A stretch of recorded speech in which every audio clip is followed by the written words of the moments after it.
നമസ്കാരം, സ്വാഗതം. നമ്മുടെയെല്ലാം ഉള്ളിൽ ഒളിഞ്ഞുകിടക്കുന്ന അതിശക്തമായ ഒരു ഊർജത്തെക്കുറിച്ചാണ് നമ്മളിന്ന് സംസാരിക്കാൻ പോകുന്നത്.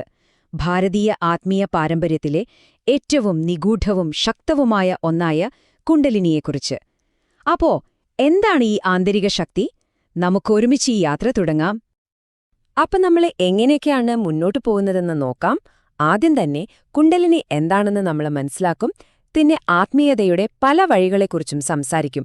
അതിൽ കുണ്ടലിനി തന്ത്രമാർഗത്തെക്കുറിച്ച് കുറച്ചുകൂടി ഡീറ്റെയിൽ ആയിട്ട് നോക്കും. അവസാനം ഈ യാത്രയിലെ ഏറ്റവും പ്രധാനപ്പെട്ട ആദ്യ പടിയെക്കുറിച്ചും നമ്മൾ ചർച്ച ചെയ്യും. ശരി, അപ്പോൾ നമുക്ക് നേരെ ആദ്യത്തെ ചോദ്യത്തിലേക്ക് കടക്കാം, അല്ലേ? എന്താണ് സത്യത്തിൽ ഈ പറയുന്ന കുണ്ടലിനി? വളരെ സിമ്പിളായിട്ട് പറഞ്ഞാൽ, നമ്മുടെയൊക്കെ നട്ടെല്ലിന്റെ ഏറ്റവും താഴെയായിട്ട് ഉറങ്ങിക്കിടക്കുന്ന ഒരു ഭയങ്കര പവർഫുൾ എനർജിയുണ്ട്. അതാണ് ഈ കുണ്ടലിനി. ഈ ഊർജം ഉണർന്ന് നമ്മുടെ നട്ടെല്ലിനകത്തുള്ള ഒരു പ്രധാന ഊർജ്ജപാതയായ സുഷുമ്ന നാഡിയിലൂടെ മുകളിലേക്ക് യാത്ര തുടങ്ങുമ്പോഴാണ് ഒരാളുടെ യഥാർത്ഥ ആത്മീയ ജീവിതം ആരംഭിക്കുന്നത് എന്ന് പറയാം. ഇതൊന്ന് എളുപ്പത്തിൽ മനസ്സിലാക്കാൻ നമുക്ക് കറണ്ടുമായിട്ടൊന്ന് താരതമ്യം ചെയ്യാം, അല്ലേ? കറണ്ട് പോലെ തന്നെയാണിത്. വളരെ ശക്തമാണ്, പക്ഷേ ശരിയായി കൈകാര്യം ചെയ്തില്ലെങ്കിൽ അത്ര തന്നെ അപകടകരവുമാണ്.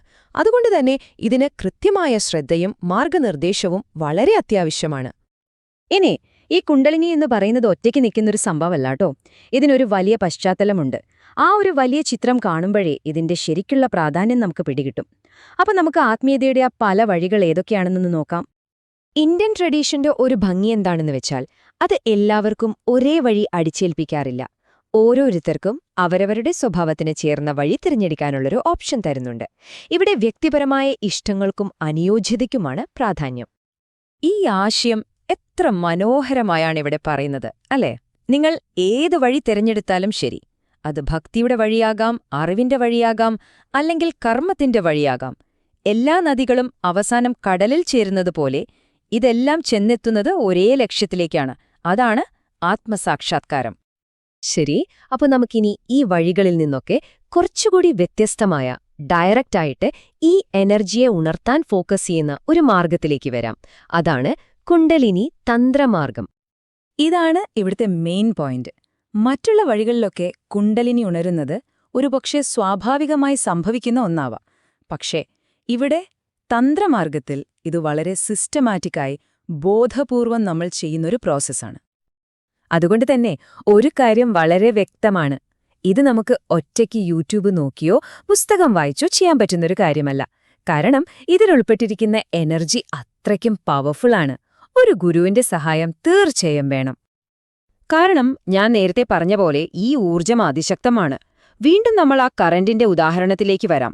ഒരു ഇലക്ട്രീഷ്യന്റെ സഹായമില്ലാതെ നമ്മൾ മെയിൻ ലൈനിൽ പോയി തൊട്ടാൽ എന്താവും അവസ്ഥ? അതുപോലെയാണിത്. ശരിയായി ഗൈഡ് ചെയ്തില്ലെങ്കിൽ അപകടമാണ്. പക്ഷേ ശരിയായ ഗൈഡൻസ് ഉണ്ടെങ്കിലോ, അപ്പോൾ ഇത് വളരെ സേഫും എഫക്റ്റീവുമാണ്. ഈ കുണ്ടലിനി തന്ത്രത്തിൽ തന്നെ 2 പ്രധാനപ്പെട്ട വഴികളുണ്ട്. രണ്ടും 2 തരം ആൾക്കാർക്ക് വേണ്ടിയുള്ളതാണ്. ഇവിടെ നോക്കൂ, ഈ 2 വഴികളും തമ്മിലുള്ള വ്യത്യാസം വളരെ ക്ലിയറാണ്. ദക്ഷിണമാർഗം എന്ന് പറയുന്നത് സന്യാസിമാർക്കുള്ളതാണ്. വളരെ കർശനമായ നിയമങ്ങളൊക്കെയുണ്ട്.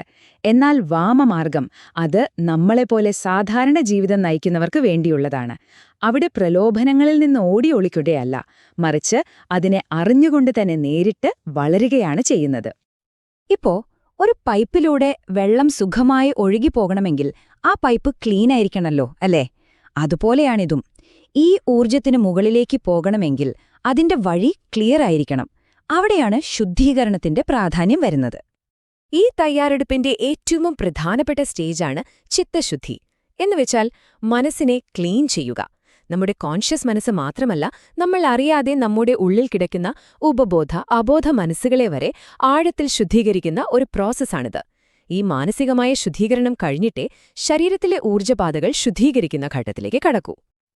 അപ്പോൾ ഈ പ്രോസസ്സ് എങ്ങനെയാന്ന് വെച്ചാൽ, ആദ്യം നമ്മുടെ ഉള്ളില് പണ്ടുമുതലെയുള്ള മുറിവുകളെയും തെറ്റായ ചിന്തകളെയുമൊക്കെ തിരിച്ചറിയുന്നു. എന്നിട്ട് അതിനെ ഉപബോധ മനസ്സിൽ നിന്ന് പതിയെ പതിയെ കഴുകിക്കളയുന്നു. നമ്മുടെ ബേസിക് എനർജി സെന്ററുകൾ ഈ ഉപബോധ മനസ്സുമായിട്ട് ഡയറക്റ്റ് ലിങ്ക്ഡാണ്. അപ്പോൾ ഈ ക്ലീനിംഗ് ഇല്ലാതെ എനർജിക്ക് മുകളിലേക്ക് സുരക്ഷിതമായി പോവാൻ പറ്റില്ല. അപ്പോൾ നമ്മൾ ഓർക്കേണ്ട ഒരു പ്രധാനപ്പെട്ട കാര്യം ഇതാണ്. ആത്മീയമായ വളർച്ച എന്ന് പറയുന്നത് ഒരു തരം ഹീലിംഗ് കൂടിയാണ്. വെറുതെ എനർജി ഉണർത്തുക എന്നതിലുപരി നമ്മുടെ മനസ്സിന്റെ ഉള്ളിലെ ബ്ലോക്കുകൾ മാറ്റുന്ന ഒരു സൈക്കോളജിക്കൽ പ്രോസസ് കൂടിയാണത്. മനസ്സിനെ സുഖപ്പെടുത്താതെ ആത്മാവിന് ഉയരാൻ കഴിയില്ലെന്ന് സാരം. അപ്പോ അവസാനം നമ്മൾ ചിന്തിക്കേണ്ട ഒരു ചോദ്യമുണ്ട്.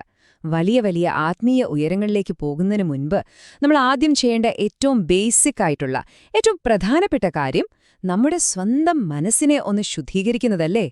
ഒരുപക്ഷേ അവിടെ നിന്നായിരിക്കാം യഥാർത്ഥ യാത്ര തുടങ്ങുന്നത്.